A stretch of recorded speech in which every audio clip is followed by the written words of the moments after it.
Dudes, I'm so sorry for being so late. If you ask my mum, this is standard for me, but not necessarily on this kind of scale. So thank you, A, for coming. Thank you, B, for waiting as well. And I'd like to introduce two friends as well who are just basically going to help me out because I'm all in a tiswas. I was over at Shambhala doing 2 talks, and the publishers decided it'd be a good idea for me to just nip over. It's like 2 hours in the car and like getting lost, and so I'm all a bit wibbly at the moment. But can I introduce John Padwick to you, who is a local councillor, and well, let's have his applause first.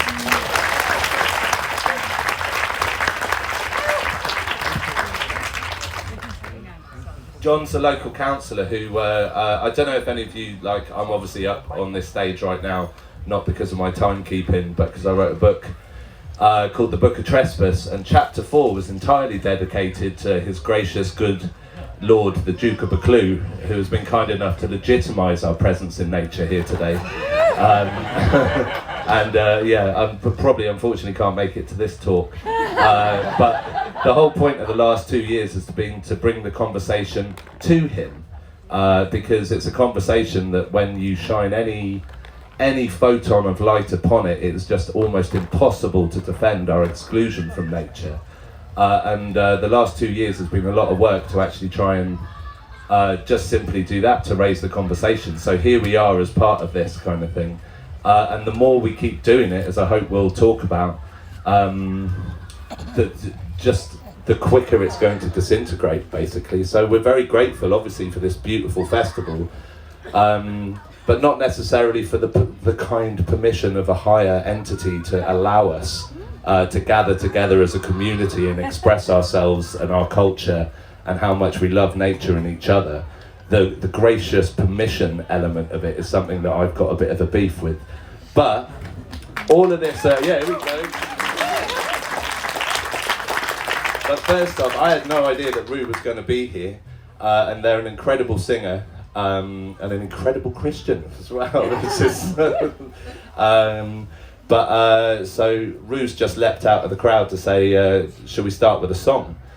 Which, yeah, we should start with a song, I reckon. But me and Rue know each other from long before the Right to Roam movement started. It was a group called the Land Justice Network. long before time began. Rue was here singing chippy socialist rambling songs. But yeah, we know each other from basically a much wider organisation that is a coalition of people that are not just looking. Basically, this whole bloody trespass thing is like the slightest of it. Like, this is, you know, the idea that we should fight so hard to be granted access to the land that was just historically just robbed from us, really. And it's important for when I'm on Radio 4 or on the One Show or Country File not to say robbed. They say don't say robbed. Yeah, stolen, like mugged. Is that better? Would you prefer? But actually, there's a whole group of people. This whole trespass thing, like rights of access, is just the tip of the spear for a whole land movement that isn't already in motion. We're talking rights to grow, rights to access for your mental health, rights to organise upon land without having to pay for it. But also more broader stuff. If you came to me and asked me, would you A, prefer a right to roam for England, or B, the lesser known and intensely dull notion of a land value tax? Yeah, that's way more. Sod the right to roam. Land value tax would just fuck the hierarchy in England and just bring money back to communities that have earned the value of the land to begin with. So Rue represents today the wider, like, trespass is just this fucking line that we've got to get over, and we'll do it within 5 years and we'll smash it with your help. But then the real work begins of actually integrating communities more deeply with nature and actually trying to kind of dismantle this idea that nature is a commodity and something that can be owned, and actually trying to bring us more on a high. I assume the room agrees. I don't know how that happened, but thank you God. Definitely the weather's on our side this year with the trespassing. It's definitely a good sign. But Rue, do you want to say something first and then sing us a song? So the song I'm going to sing to you is called The Manchester Rambler. It's by Ewan McCall, thank you. It's by Ewan McCall, who was possibly or possibly not a boy on the first of the mass trespasses up Kinder Scout in 1932, which is part of a whole history of people trespassing and campaigning for the right to roam that has been, brewing for hundreds of years, but hopefully, as Nick says, in the next 5 years we'll smash it. So I'm going to teach you the chorus. It goes, I'm a rambler from Manchester way. I'm a rambler from Manchester way. I get all my pleasure the Hartmoreland way. I get all my pleasure the Hartmoreland way. I may be away on Monday. I may be away slave on Monday. But I have my freedom on Sunday. But I have my freedom on Sunday. I've been over Snowdon, I've slept upon Crowdon, I've camped by the Wainstones as well. I've sunbathed on Kinder, been burned to a cinder, and many more things I could tell. My rucksack has oft been my pillow, the heather has oft been my bed, and sooner than part from the mountain, I think I would rather be dead. I'm a rambler from Manchester way. I get all my pleasure the Hartmoreland way. I may be a wage slave on Monday, but I have my freedom on Sunday. The day was just ending as I was descending down Grindsbrook just by Uppertor, when a voice cried, "Hey you!" In the Waykeepers do heed the worst face that ever I saw. The things that he said were unpleasant. In the teeth of his fury I said that sooner than part from the mountain, I think I would rather be dead. I'm a rambler from Manchester way. I get all my pleasure the Hartmoreland way. I may be a wage slave on Monday, but I have my freedom on Sunday. Well, he called me a louse and said, "Think of the grouse." Well, I thought, but I just couldn't see why all Kinder Scout and the moors round about couldn't take both the poor grouse and me. He said, "All this land is my master's." At that I stood shaking my head. No one has the right to own mountains any more than the deep ocean bed. I'm a rambler from Manchester way. I get all my pleasure the Hartmoreland way. I may be a wage slave on Monday, but I have my freedom on Sunday. So I'll walk where I will, over mountain and hill, and I'll lie where the bracken is deep. I belong to the mountains, the clear running fountains, where the grey rocks rise ragged and steep. I've seen the white hare in the gullies, and the curlew fly high overhead, and sooner than part from the mountains, I think I would rather be dead. I'm a rambler from Manchester way. I get all my pleasure the Hartmoreland way. I may be a wage slave on Monday, but I have my freedom on Sunday.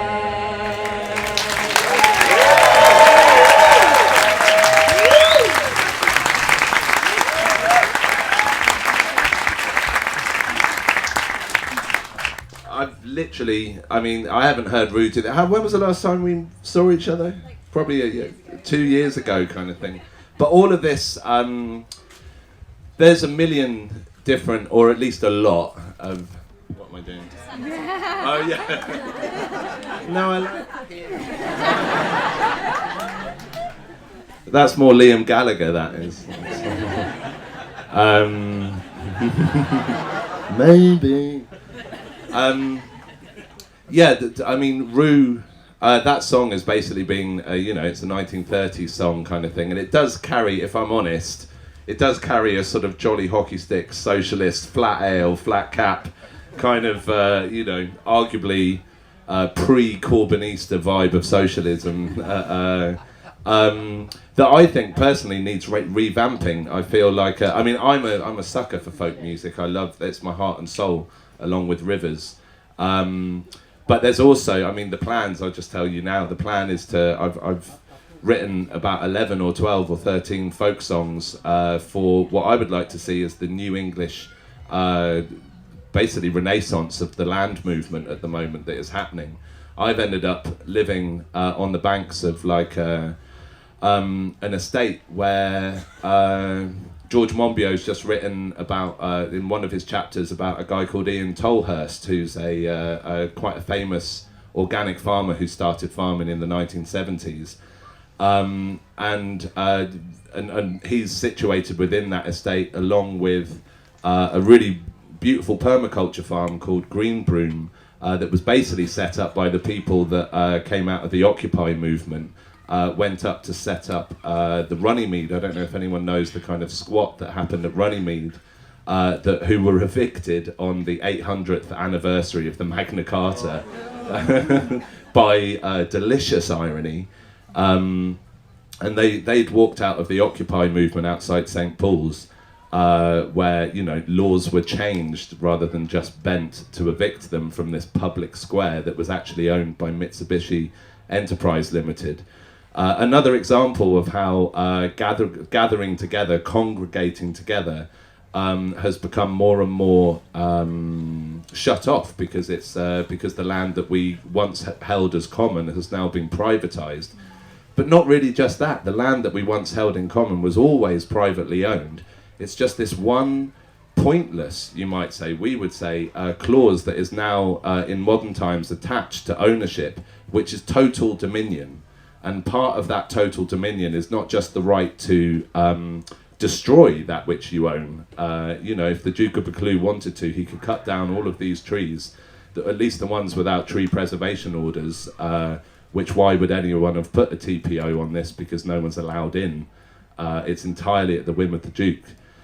And he'd be allowed to cut them all up, sell them for firewood, which indeed he does to locals of Kettering. And that's why I asked John if he'd kindly come up here to tell you about it. But primarily what I'm saying is our right to gather and our right to basically be diverse and to be queer and to be ourselves, but to do so in space. We're humans, we live in a three-dimensional zone.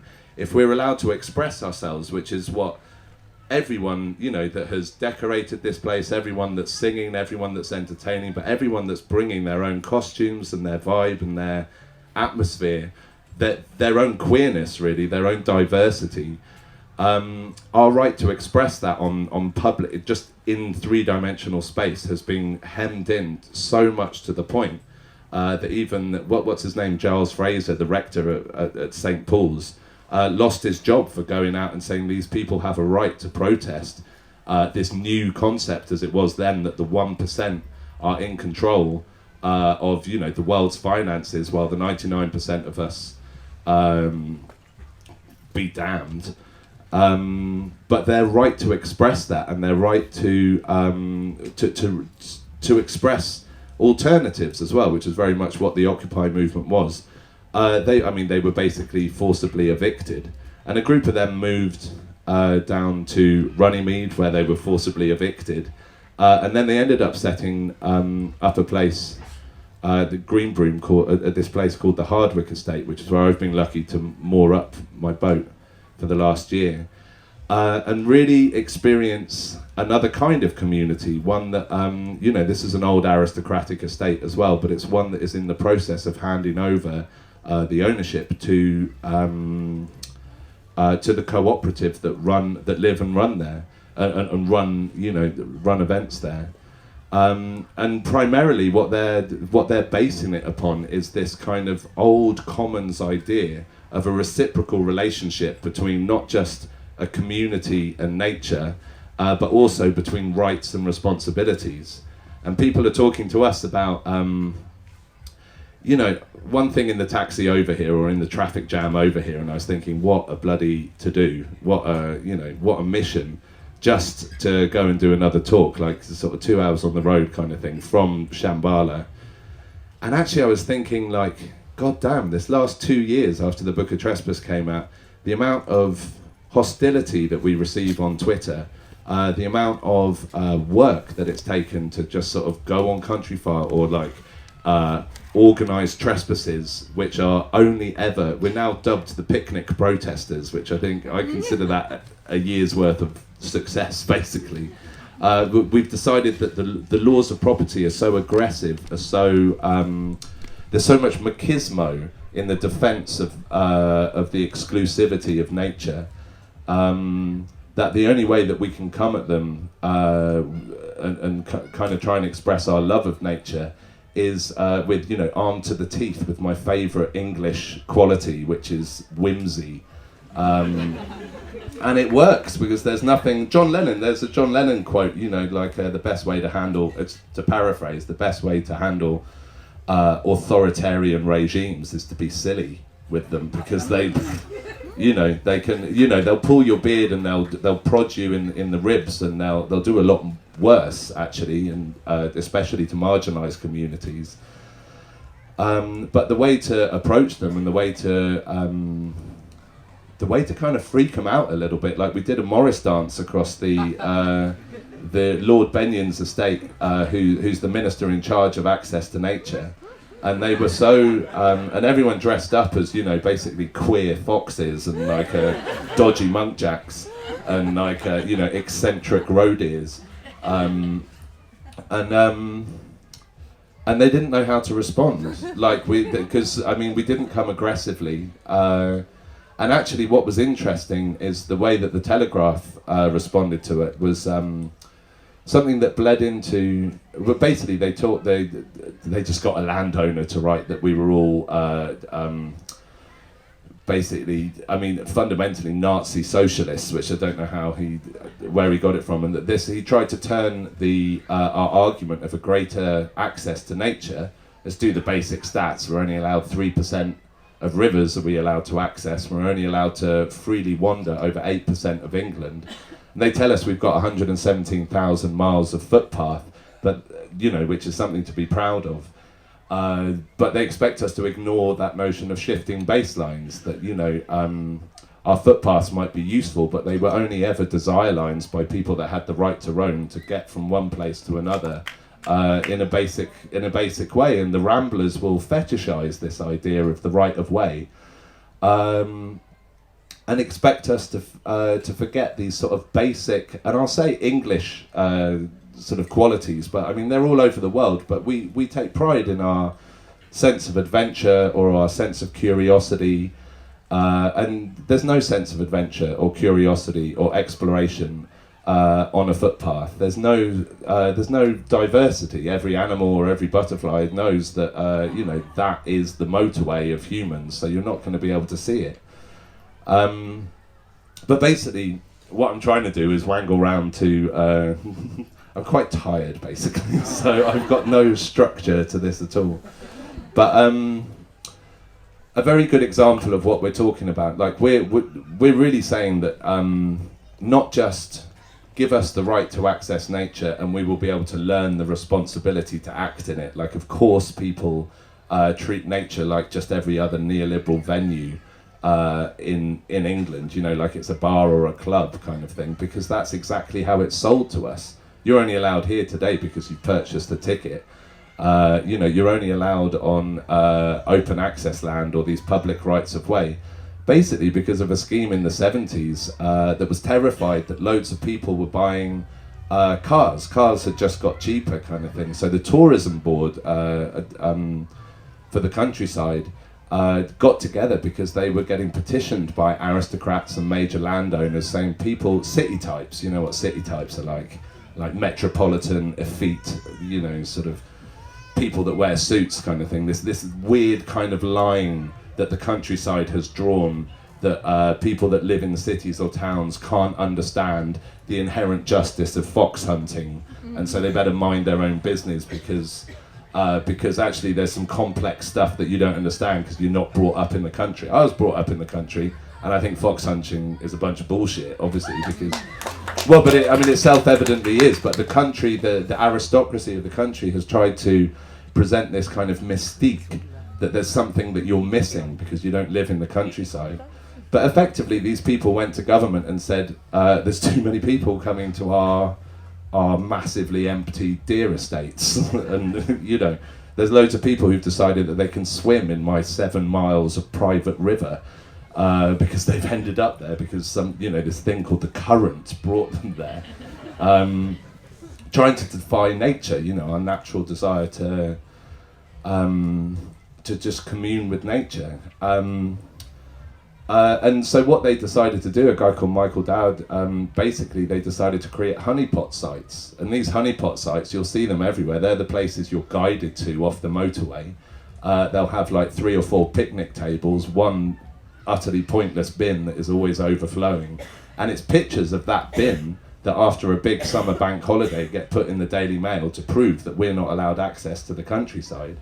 But they put all of the pressure and all of the desire in lockdown. Bournemouth Beach or Lulworth, in Dorset, Lulworth Cove, they were used as the evidence of people that didn't give a single goddamn about ecology or anything like that.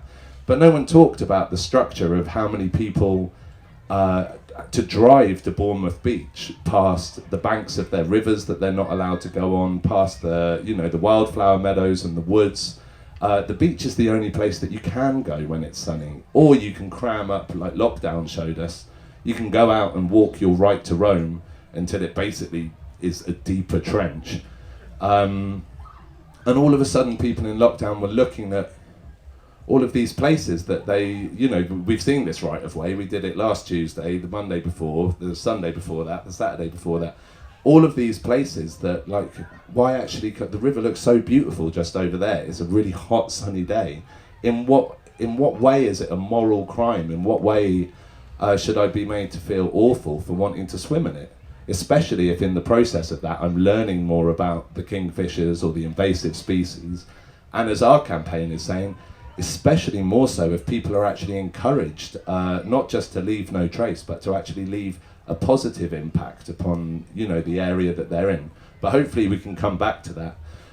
Just want to introduce John.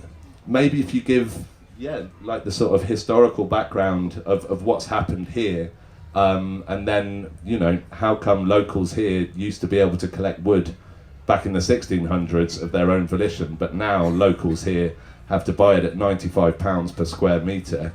And not just that, John's really here to talk to us about the very current and ongoing situation of Weekly Hall Woods.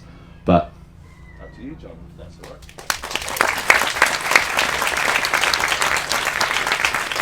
Cheers, Nick. I always like your story about the best way to confront somebody who's challenged you on the land is. All right, can you hear me now? Yeah. Is by getting an apple out and just biting into the apple, and it calms everything down. I love that. It doesn't calm them down. Right, well, it started for me really in about the year 2000. I was a local councillor, and I found out that in my patch, in 1607, in Newton, which is just up the road, 40 to 50 people were killed in a massacre protesting against the enclosure of common land by landowners. The massacre was led by, guess who?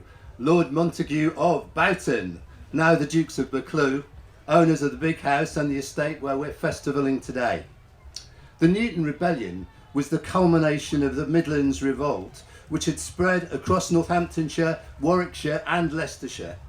But there was no sign to mark the event. I couldn't find any sign to mark the event, and nobody seemed to know very much about it. I dug out stuff that teachers in the past had sort of passed down, partly by word of mouth and partly by tales in some books that I'd read, but local people really didn't seem to know about it. So I wasn't having that. 50 people dying on my patch and nothing said. So we formed the Newton Rebels, and we worked to get a memorial stone and an interpretation board at Newton.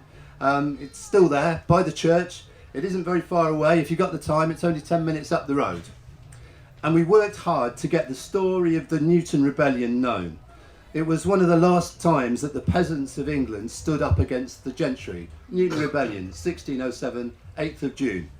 So when, in the early days of the pandemic, in the spring of 2020, we found that the descendants of the Montague family were planning to build 5 whacking great warehouses on the stretch of Rockingham Forest nearest Kettering, well, it rang a few bells. That part of the forest that was threatened was Weekley Hall Wood, a much loved area used by Kettering people for exercise, biking, cycling, walking their dogs. The forest on their doorstep was being taken away from them by warehouse building. So we set up an online petition. I was working with Des, who's over there. We set up an online petition, and up to date, it has over 20,000 signatures. And we, the Save Weekley Hall Wood community organisation, we've worked really hard, tirelessly, to raise the profile of the protest, to tell the local council and the Duke that enough is enough. Northamptonshire's had enough of warehouses. If you've come by car today or over the weekend, you'll have noticed that on the way here there's so many warehouses. We're living in a wilderness of warehouses. We're logistically very favoured, but that's not good for the land, for open spaces. It's not good for the future of our young people either. So we're taking on the Buccleuch properties and the local council here. We've read countless reports, held meetings, walked the land, and gathered loads of support from a real broad span of people who've protested vociferously. We had 200 people at a planning meeting. They'd never seen it before. And they were chanting wildlife, not warehouses. And the sound of that chant came right through to the council chamber, and it really made people think. Nick has been a great supporter, and he's actually come up with a design for us, which we're using on the t-shirts. Here you go. A marmoset. A marmoset. Any Latin scholars here? We love wildlife. We love woodland. We love the countryside, and that mirrors and echoes the motto of the Buccleuch family. Anybody know the motto of the Buccleuch family? It's Ammo. So naff. It's so naff. Well, it's good. It works. Sorry, carry on. Well, the Amarmus works anyway. Ammo is the motto of the Buccleuch family. I love. So we've subverted that. Amarmus. And you can get these t-shirts if you go to our website. We've got loads of merch. We want to spread the word. So please have a look at the Save Weekley Hall Wood socials and at our website. We've had some success. The planning application for the 5 warehouses has been modified. Its footprint has been shrunk and less woodland has been hit directly. But the wildflower meadow, which is part of the forest, very much part of the forest, part of the ecosystem, would still be destroyed. And it obviously affects the whole forest there. And we found an 18th century map of Weekley Parish that shows that our meadow, was common land until an 1807 Enclosure Act, land for the people. Our links with the land are so important. And as we've particularly found during the pandemic, we really need to stand up for that, and we need to fight for our land. It's effectively a land grab from us, the common people. Common is a word that's so often used pejoratively, isn't it? But we really need to reclaim it. Commonwealth. That's our heritage. The land, the heritage of the people. Common land. We are the common. Together. The common is us. We really need to recognise that and stand together. We need to make our voices heard. So please join our struggle. Follow us on all our socials. Sign our online petition. Buy merch to spread the word. We've got car stickers, which are a bit hard to open actually, but have a go. And there's a paper petition to the Duke. We've got an online petition that goes to the council, and the paper petition is going straight to the Duke. Des has got copies of the petition, and he's got the car stickers. So find him and get signed and get a car sticker. And if you're going on one of those tours round the grounds here, Or actually, round the house, what about asking some quiet little questions? Some quiet little questions about, well, do you know about the Newton Rebellion, when the Montagues massacred 40 to 50 people? And what about Weekly Hall Wood? What are you going to do about that? Keep telling the story, our story, your story. Thank you very much.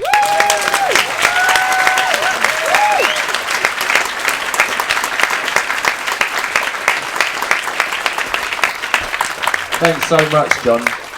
And this is the thing, the amount of bloody work and effort that goes into just stopping one person cutting down thousands of people's public amenity, stuff that they rely on for their mental health, for their physical exercise, for some of the stuff that we can't even tell government, like the stuff that we really access nature for, kind of abstract reasons, like there's no way you can have this kind of conversation in Costa, you know, like there are some sort of, there are ways of interrelating with each other that are only really possible in, you know, the Greenwood or having had a cold water swim. The solidarity of like, you know, the Blue Tits, for example, over in Bristol, who are a cold water swimming group.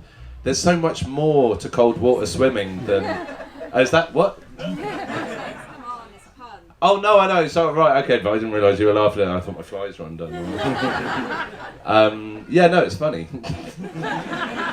But stuff that no one talks about that, like whilst we're on, you know, that gender specifically, people will bang on about, like Wim Hof will talk about the mental health benefits of cold water swimming and his, you know, breathing technique. But actually, cold water swimming has been proven to regulate the temperature of people women within the menopause. It's been proven to like allow menopausal women to sleep better. That's 50% of our nation. And like, why are we talking? They always dismiss our arguments for a greater right to roam as recreation or leisure. Which for me seems like the beigest, most boring, the weakest, like watered down cup of tea description of why we connect with nature. And the truth is that first of all, we should be seeing it as a kind of reciprocal pharmacy. We're able to gain the medical health benefits of nature in a reciprocal way. We're able to learn more about it and care more about it and give a shit more about it when 10 acres of woodland are being cut down. Because we actually have a personal relationship with it now. It's very easy to decimate nature when the local community have been so divorced from it for so long that they've forgotten about it. But I wonder, before I go on about, I quite like the ammo versus amamus thing. I'd forgotten about that. So I'll talk about that in a second. But Rue, do you want to explain a bit about 3 Acres and a Cow as well, and then sing us a song? So 3 Acres and a Cow is a project I've been involved in for quite a few years. Some of you might have seen us perform here in, I think, 2015 in the Shelter, maybe.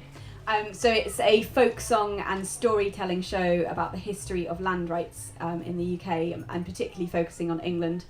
We have a sibling show in Welsh called Gaffael Tir, which means leave land. And yeah, we essentially realised really the importance of restoring and telling people the history of the land and the ways in which it has been taken from us. Sorry, someone was laughing. Taken from us and slowly and gradually, or in some cases, like in Scotland, quickly and aggressively privatised, and the ways that we have been locked out of it. Things like the enclosures in England and the Highland clearances in Scotland, which is a bloody stain on our history that I think a lot of people aren't really taught about. And really just, teaching people through the medium of song and story this history that we are often kept away from. And I think also just putting things in chronological order and telling people this context in a way that makes sense, rather than saying, oh, we had like the Romans and then there was the Tudors and like here were the Victorians, in the way that it is at school. But yeah, teaching more of the story of the common people and our relationship with the land, rather than the kings and queens and rulers and battles. Does that sound about right? Yeah, I wasn't listening, I was just working out. Positive vibes, Great. man. Thanks. Someone's finished about it. What song? Hey Ho? Yeah, great idea. So this, do you want to sing as well? It's kind of a two-parter. I don't know. No, I don't want to sing. You've got songs as well? You were saying you've written songs. Yeah, I don't want to do any of that.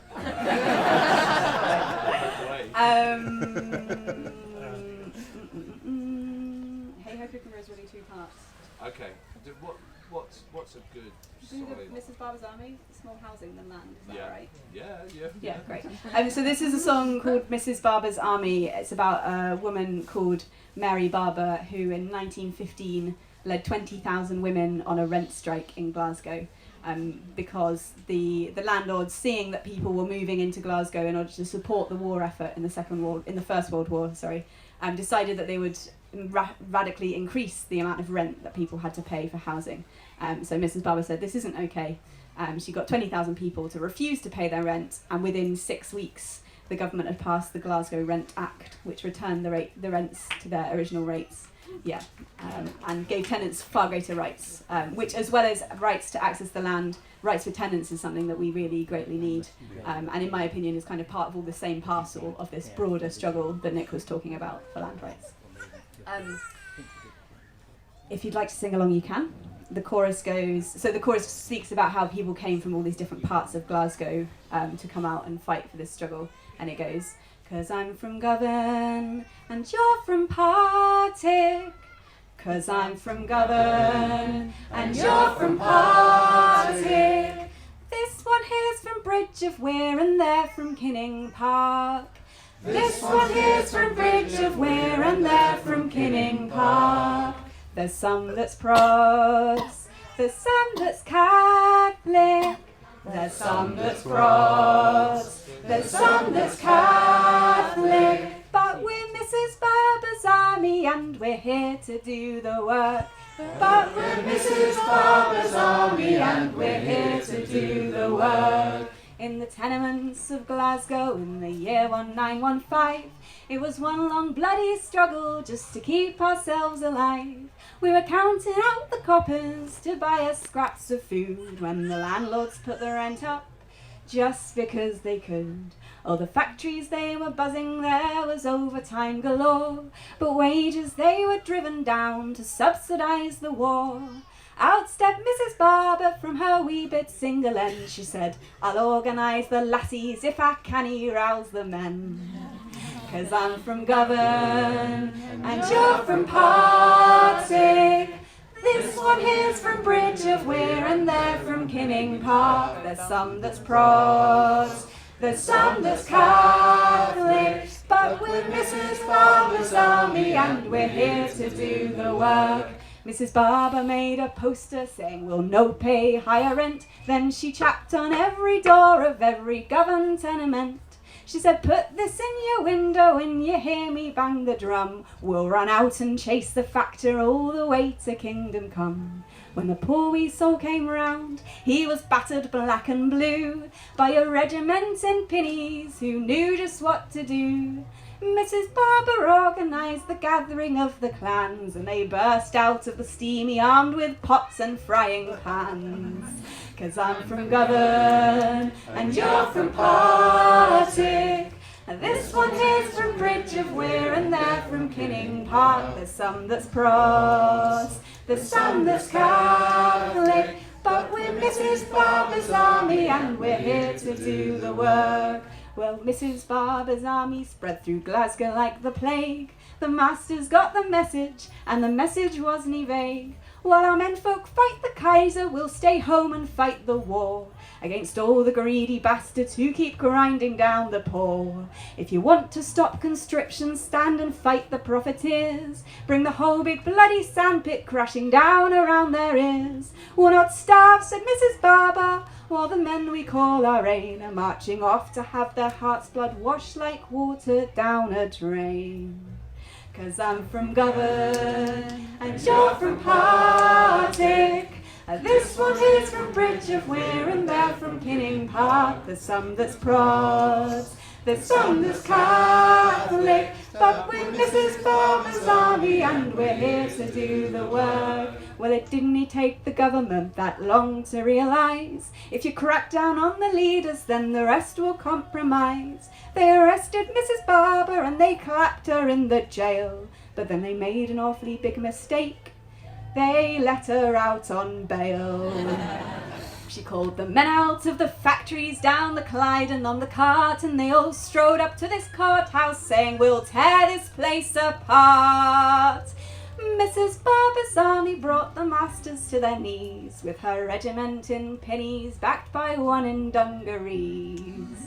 'Cause I'm from Govan, and you're from Partick, and this one here's from Bridge of Weir, and they're from Kinning Park. There's some that's Pros, there's some that's Catholic, but we're Mrs. Barber's army, and we're here to do the work. Yes, we're Mrs. Barber's army, and we're here to do the work.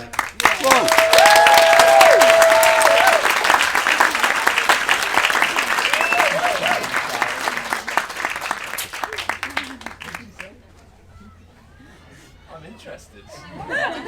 What did you say? What did you say? She said, are you Sarah's friend? I am Sarah's friend. We're all Sarah's friend. Thanks, Ruth. Oh yeah. We've only got like 5 minutes left. I just want to rattle out basically the moral of our campaign for next year.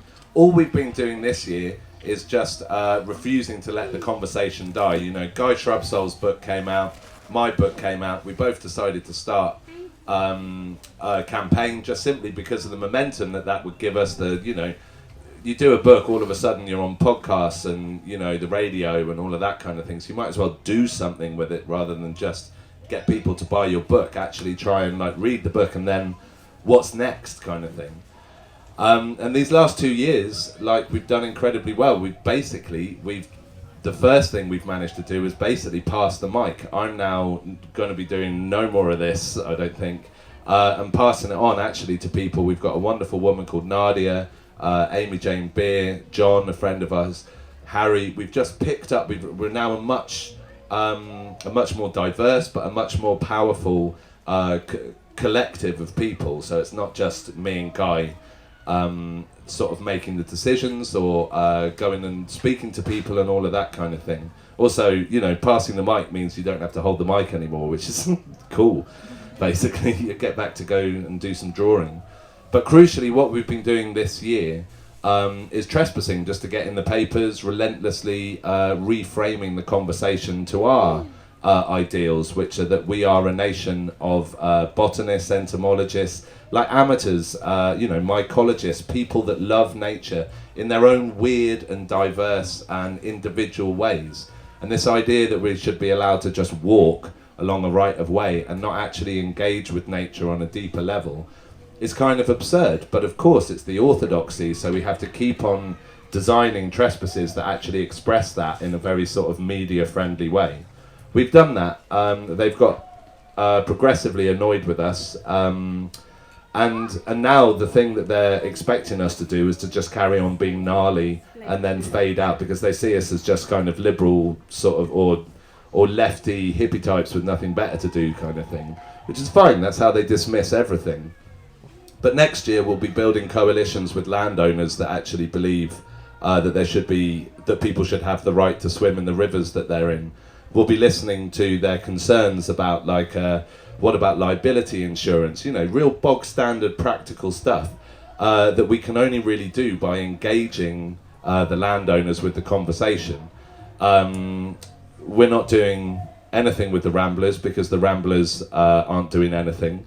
No offence to them, I mean, you know, the National Trust, the Ramblers, like bog standard, this is what I've seen about it, they're organisations that are staffed by people that really do give a sincere shit about progressive socialist values, but who are hamstrung by just the necessity to be conservative in their kind of doings in the world, because otherwise they're dismissed by right-wing media. See what happened to the National Trust when they tried to tell people the history of their colonial estates. Just tell the history. That's the point of the National Trust, is for us to remember our history. And when we actually started speaking truth about our history, Jesus, Corinne Fowler, the woman that was leading up who's also been connected with the Land Justice Network, so I know her a little bit. The abuse she got in the Daily Mail, again, just for speaking truth. But next year, what we're really going to be doing, and it's really well summed up by this amo to amamus kind of concept, is basically saying there are so many different ways that the public can be improving nature. Number one, the bog standard way is like by just, how can you protect something that you don't care about? How can you care about something that you don't even know? First of all, we need to forge that bond with nature, whether you're into newts or, hornets or whatever it might be, or, wildflowers. That's our way into nature, and we should be allowed to do that. But second, there's so many, I don't know if any of you have citizen science apps on your phone at the moment. There are so many ways, from recording bats to recording invasive species, to basically water sampling. Rivers is the big news at the moment. Should have been the big news at the moment a decade ago, but that's what people are talking about at the moment. The Duke of Wellington is a man that stood up against the Conservative whip to basically claim that we should make amendments to the Environment Bill, the Environment Act, to actually put more stringent, restrictions on the water companies for what they're allowed to do and what they're not allowed to do. He was one of the rebels in the Conservative Party that stood up against them. He also owns 7.5 miles of the River Loddon, which is the river just down the road. So our next trespass will be putting him in quite a odd position. We'll be working with We Swim Wild as an example of where we're hoping to go, who are a Welsh organisation that have been set up to teach children about the effect of microplastics in their rivers and their oceans. And they go to these places and they all sort of snorkel dive, and they see the kind of life of beneath the surface of the river. They fill them with the wonder of nature. They tell them about it, they describe what they're seeing, and then they take a cup full of water and show them the microplastics, the radiation, the industrial runoff, the mercury, the cow shit, the chicken shit, the phosphates, the nitrates, all of these things that are poisoning the river. So we're going to take that infrastructure to the Duke of Wellington's land and say, the Environment Agency are hamstrung, they don't have the capacity to test for water, but here we are, like John was saying, the commoners, the people that are local and give a shit about this particular resource, as a de facto right, we're taking the right of access. You can call it trespass, but we're not even concentrating on that. And we're here to give you scientific data about your river. And I want to put him in that awkward position because he's stood up publicly as someone that has said, I care, I love nature. And then we, the commoners, this is next year's campaign essentially, we're basically saying, well, we care too. And when you took away our right of access, you also took away our right to protect nature. So what we're going to do is reclaim our right to protect nature and do it directly in specific actions, and then see what you say about our right to access it. So that's where we're going. We want to move, like, there's a certain, what's the word? Narcissistic narcissism about saying over 6 hours, because the Duke of Buccleuch owns 280,000 acres of the UK, and over all of that rests this sort of hubristic, quite sort of French perfume advert slogan, ammo. I love 280,000 acres of England, as if to say that no one else has the right to love that because I, one single privileged, entitled, inherited white man, own and love, because legally by owning it, it's up to me what to do with it, and I love these things. Well, next year we're going to be saying amamus, like we love. And even though we don't have the right to do that, we're going to express to you how much we love nature by bloody being in it. And so, thank you very much for your time. Thank you to John. Thank you, Roo.